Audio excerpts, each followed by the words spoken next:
Deputy Speaker, you're now recognized.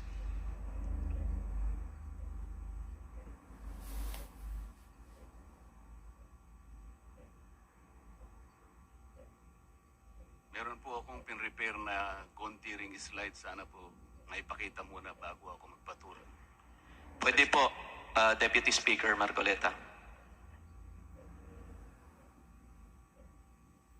No, ibig sabihin batas. So kaya ginawa ang batas sa isang democratic country na kung nasaan tayo ngayon is para maging pantay-pantay ang lahat ng tao. Sa classroom may batas. Bawal lumabas o bawal lumabas. Pero pag sinabing pag nag-comply ka na bawal lumabas, pero may ginawa ka sa pinagbabawal nila, inayos mo yung law ng classroom nyo at sinabmit mo ulit, ay pwede na pala ikaw lumabas. Mr. Speaker, No, my distinguished colleagues, hindi po nag-comply sa batas ang ABS-CBN, kaya hindi po sila pwedeng lumabas at magpalabas. Those opposing the franchise application of ABS-CBN will show with clear and convincing evidence that ABS-CBN did not comply with the terms and conditions of its franchise, as well as our laws and the Constitution. In fact, they will show in the succeeding hearings of the Committee on Legislative Franchises that ABS-CBN deliberately and with impunity violated the conditions of its legislative franchise and more so of our laws and the Constitution. Matagal na po kasi ang mga aligasyong ito. Hindi mamatay-matay, lumulutang sa internet, nasa labi ng mga Pilipino. Hindi seryosong binigyan ng pansin. Bakit po? Tikom ang bibig ng may kakayahang magsiwalat nito dahil takot sa maimpluwensyang network na kayang sirain ng tao, kandidato man o hindi. Salamat at ganap na nanindigan si Speaker Alan Peter Cayetano at hindi inalintana ang mga tuliksa sa kanya at pinayagan niya na magkaroon ng patas, bukas at malawak ang pagdinig sa mga aligasyong ito katulad ng nagaganap sa araw na ito. Ang banggit nga po sa John 8:32 ay ganito, "And you will know the truth, and the truth will set you free." Violation of the Constitution. Number 1, franchise is longer than 50 years. Hindi na po dapat payagan itong pagre-renew ng prangkisa ng ABS-CBN. Dapat na pong isara ang pinto para sa kanila. Bakit po? Because the ABS-CBN has been using the airwaves for more than 50 years. 53 years today, to be exact. Our Constitution says that Congress can grant a franchise of up to 50 years only. Taong 1957, nang makuha ni Don Eugenio Lopez Sr., may-ari ng Chronicle Broadcasting Network o CBN, ang Alto Broadcasting System o ABS. Simula po noong 1967 ay naging ABS-CBN na po ang tawag dito dahil sa merger ng ABS at CBN. Kung susumahin po natin ang prangkisa nito simula noong 1967, ay 53 taon na po itong gumagamit ng airwaves magpahanggang ngayon. 63 years naman po kung susumahin natin mula po ng pagkakakuha ng CBN sa ABS noong 1957. The Committee on Legislative Franchises should not allow itself to be used by ABS-CBN to again circumvent the Constitution and violate the categorical 50-year limitation imposed on franchises. Hindi na po dapat buhayin muli ng Kongreso ang prangkisa ng ABS-CBN sapagkat ayon po sa ating saligang batas, ang buhay ng prangkisa ay hindi dapat lumampas ng 50 taon. It's a revolution. Siguro po may mga ngatwiran at sasabihin ng ganito. Sinara naman nung martial law ang ABS-CBN. Di po ba? Dapat huwag bilangin ang panahon na yon. Tanggapin po natin sandali na isinara nga ang ABS-CBN simula Setyembre 23, 1972 pagkatapos na ideklara ang martial law. Pero hindi po ba nagbukas din ito agad matapos na ito ay mabawing muli ng pamilya Lopez noong EDSA Revolution? Hindi ba't kulang-kulang 13 taon din po ang namagitan na panahon? So let's assume that we subtract 13 years from the 63 years that ABS-CBN has been in operation starting 1957 when CBN acquired ABS. Hindi ba't 50 taon din po ang magiging resulta? Ibig pong sabihin, tapos na at paso na pa rin ang prangkisa ng ABS-CBN with or without martial law. Hindi ba't sobra-sobra pa rin ito at lalabag pa rin sa ating saligang batas? Naging palasak nga noong panahon ng martial law ang kantyaw na tama na, sobra na. Subalit ang mahalagang tanong po ng taong bayan na hindi pa nasasagot magpahanggang ngayon ay kung paano biglang nabawi ng mga Lopez ang ABS-CBN mula sa pag-aari ng gobyerno pagkatapos maitalaga ang Cory administration. Sinulatan po noon ni dating Senador Lorenzo Stanniata ang Presidential Commission on Good Government na isoli na sa mga Lopez ang ABS-CBN kahit may arbitration pang nagaganap sa pagitan ng pamahalaan at ABS-CBN. Na i-turn over po agad ang istasyon ng ABS-CBN sa mga Lopez sa kabila ng wala pang pagtukoy sa tunay na pagmeme-ari nito ayon sa kautusan sa Board of Administrators na binuo sa Letter of Instruction number 1 ni Pangulong Cory Aquino. Sa ngayon po ay wala man lang mailabas na papeles tungkol dito ang PCGG. Nagbayad po ba ang ABS-CBN sa Administrasyong Cory Aquino? Nag-public bidding po ba? Bakit tila ura-urada at habang magulo pa ang lahat dahil katatapos lang ng EDSA Revolution, ay biglang napasakamay na muli ng mga Lopez ang ABS-CBN? Nakabatay po ba ito sa batas? Hindi po ba dapat sagutin ng ABS-CBN ang mga tanong na ito upang mapanagot po ang dapat na managot kung meron man? Foreign ownership. Puntahan naman po natin ang muling pagbubukas ng ABS-CBN noong 1986. Pati po kasi noong panahon yun ay may paglabag na rin sa ating saligang batas. Ano po kaya yun? Dahil Amerikano at hindi Pilipino ang may-ari at namahala sa ABS-CBN na mariing ipinagbabawal ng saligang batas. Congress should deny the franchise application of ABS-CBN for its clear violation of the Constitution, requiring 100% Filipino ownership and management of mass media companies. ABS-CBN's former president, Mr. Eugenio Gabi Lopez III, was an American citizen when he took the helm of the company in 1986 as director, then president, and then chairman in the later years. It was only in 2000 that he petitioned for recognition of Filipino citizenship and was issued a certificate of recognition as a Filipino citizen in 2002. At kahit sabihin po nating wala na ngayon sa management ng ABS-CBN si Ginoong Gabi Lopez, nagpatuloy pa rin ba sa paglabag sa saligang batas ang ABS-CBN? Opo. Dahil magpahanggang ngayon ay nagbebenta pa po sila sa mga banyaga, mga hindi Pilipino, ng pag-aari o ownership rights ng ABS-CBN.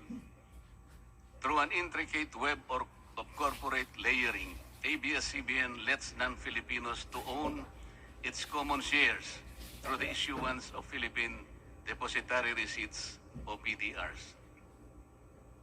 In September 1999, the ABS-CBN Holdings Corporation offered 132 million Philippine Depositary Receipts underlying the 132 million common shares of ABS-CBN. Immediately prior to the closing of the PDR's offering, Lopez Incorporated, the main stockholder of ABS-CBN Corporation, transferred 132 million ABS-CBN shares to ABS-CBN Holding Corporation, its alter ego. With the many rights afforded to the holders of these PDRs, most of whom, if not all, are foreigners, ABS-CBN Corporation virtually allowed these foreign holders beneficial ownership and potential voting rights. This is a circumvention of the strict foreign equity restriction imposed by the Constitution on mass media companies. Quite obviously, the ABS-CBN PDR instrument, a creative financial mechanism, is being used as a subterfuge to indirectly own the underlying ABS-CBN shares of stock. Violation of workers' rights under the Constitution. ABS-CBN violated the rights of its own workers.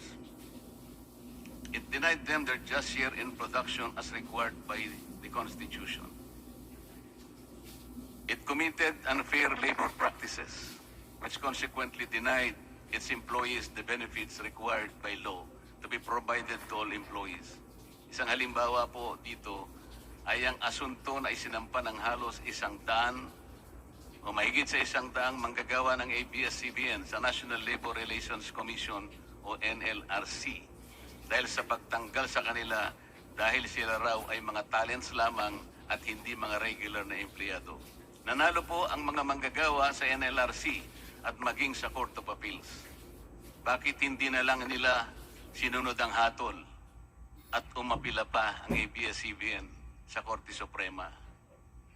Ito ba yung sinasabi po kanina sa opening salvo na ang pagmamahal sa kanilang kapamilya ay ganun na lamang?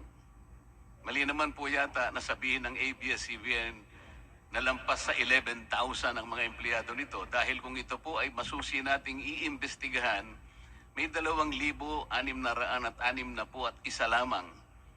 2,661 ang mga regular na empleyado nito. Ang karamihan po o mahigit na 8,500 na kawani ng ABS-CBN ay tinagurian nilang independent contractors or talents, project workers at contractuals lamang kahit na pang-regular na empleyo ang trabaho nila. Ayon po sa ating labor code, kapag pang-regular ang tungkulin ng isang manggagawa, dapat siyang gawing regular employee. Hindi dapat contractual.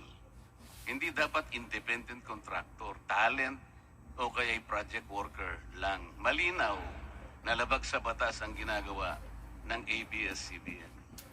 Sana ay ibalita rin po ito ng TV Patrol upang mabunyag ang libo-libong endo sa kanilang bakuran. ABS-CBN has not regularized its contractual workers and talents despite performing the functions of regular workers. It even forced some of its workers to sign employment contracts containing waiver of the right to regularization.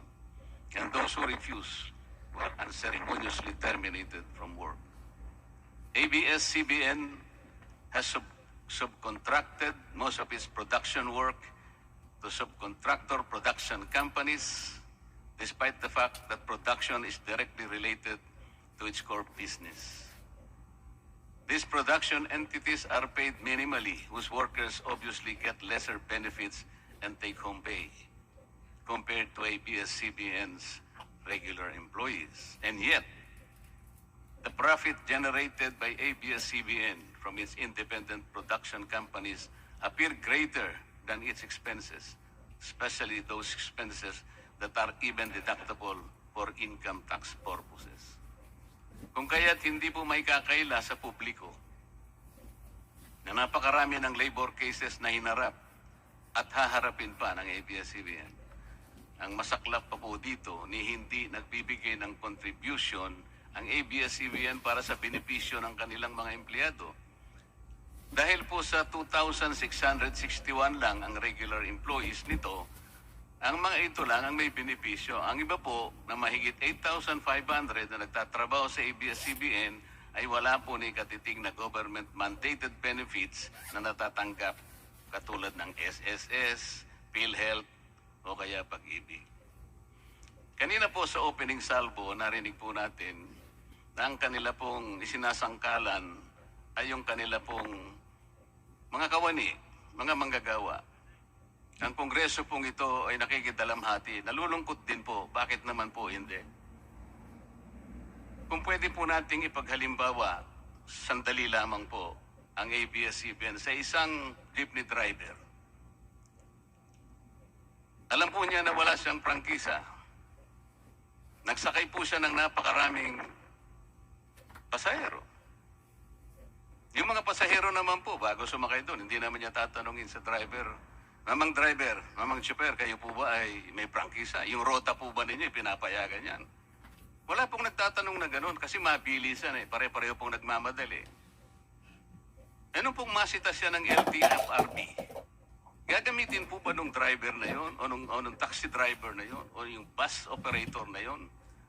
Kawawa naman po yung pasahero namin kung patitigilin mo ngayon. Meron pong pupunta sa ospital, meron pong pupunta sa trabaho, meron pong pupunta sa eskwela. Napakarami pong gawain itong mga taong ito. Ito po ba ang ibibigay po ninyong halimbawa? Hindi po ba dapat kayo muna ang kauna-unahan na nag-isip ng kapakanan nila? Ilagay ninyo sa magandang kalagayan ang pagpapatupad ng prangkisa ninyo at wala pong malalagay sa alanganin. Huwag po ninyong isasangkalan ngayon ang inyong mga manggagawa at kani-kanilang pamilya. Hindi po ganun. Sasagutin po ninyong aligasyon na ito, hindi po sa pamamagitan ng emotional appeal. If this indeed the true house of the people, the Committee on Legislative Franchises must side with the poor workers of ABS-CBN in denying its franchise, justice to them will be finally served, although ironically, this will also entail some sacrifice on their part. Political bias. ABS-CBN has been biased and partisan in favor of particular candidates and against certain candidates during the 2010 and 2016 presidential elections, contrary to the terms of its franchise and in violation of the Omnibus Election Code. Hindi naman po lingid sa kalaman ng marami, kung hindi man lahat, kung paano naging pro Noynoy Aquino ang ABS-CBN noong 2010 at pro Crespo at Leni Robredo naman noong 2016. It is also a matter of record that ABS-CBN failed to air some of President Duterte's political advertisements during the 2016 campaign period despite receiving the payment for said political ads. Ang masakit po dito kung hindi pa sila pinigilan ng